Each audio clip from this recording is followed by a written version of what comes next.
want to say hi to people? Oh, are you going away? Cool. Hope you're comfy.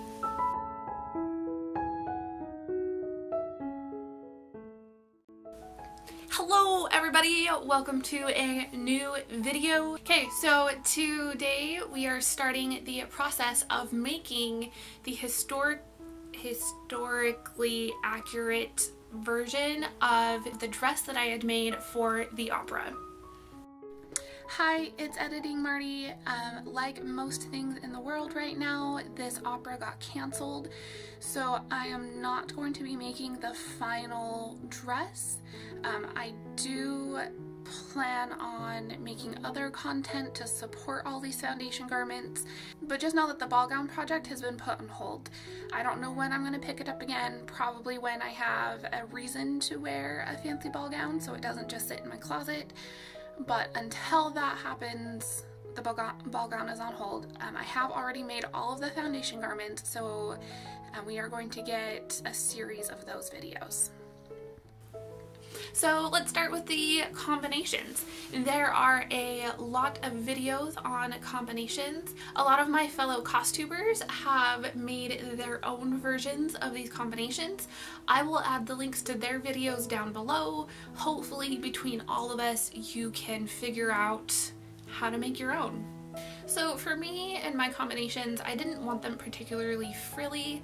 I wanted them to be very utilitarian and just very functional. I'm not concerned with fancy historical underwear.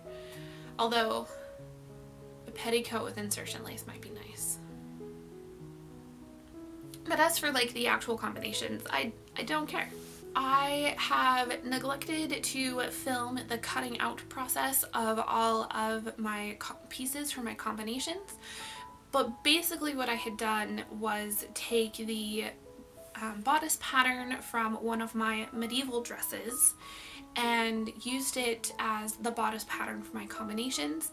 If you are wondering how to draft a dress like this or how to make that like bodice block, Morgan Donner has a wonderful video on that. I will put that up in the card as well as down below for you. And for the bottom of the combinations, I did a similar technique on what I did for my Marvel pajamas. So I will put that in those places as well.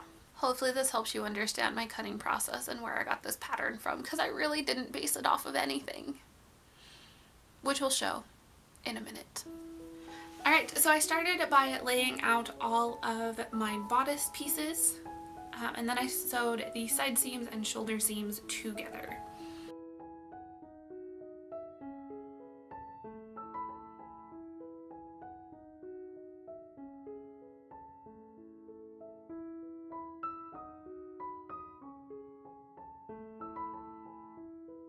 Once all of those seams were sewn, I went ahead and pressed them open. Then it was time for the pant. Because of the way that I cut them out, there isn't really like a front and a back, so I just made sure that I sewed the out seams together and then the inseams together.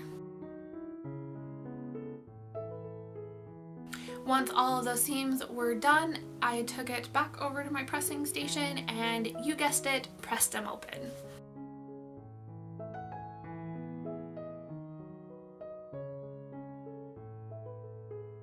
Then it was time to put the placket onto one side of these legs because I was making them split drawer.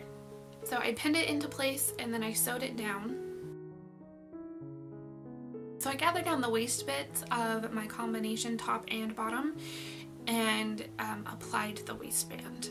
I did the waistband in two pieces because I wanted it to be finished on the inside as well as the outside. I don't have a lot of good footage of how I put this on, but it's basically like putting bias tape over something, only I'm joining a seam with it instead of putting it on as decoration.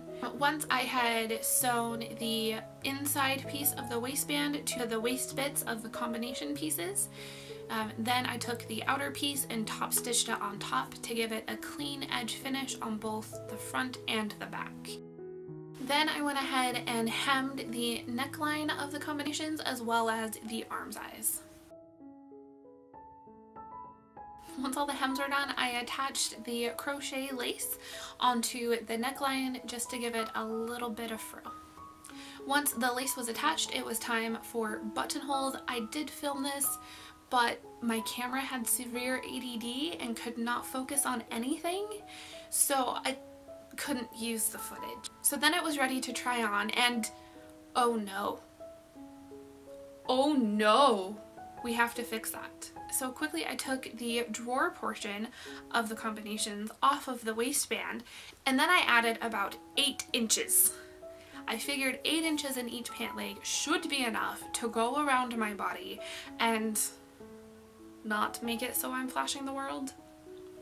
Good news is, after I had gathered it all back down and put it into the waistband, it turned out perfect. So that is the combinations video. Next week we are going to make a corset, and I love corsets.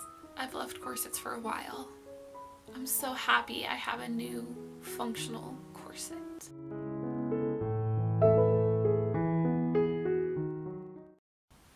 Joe, you need to settle down. Maybe if I just hold him really tight, he'll settle down.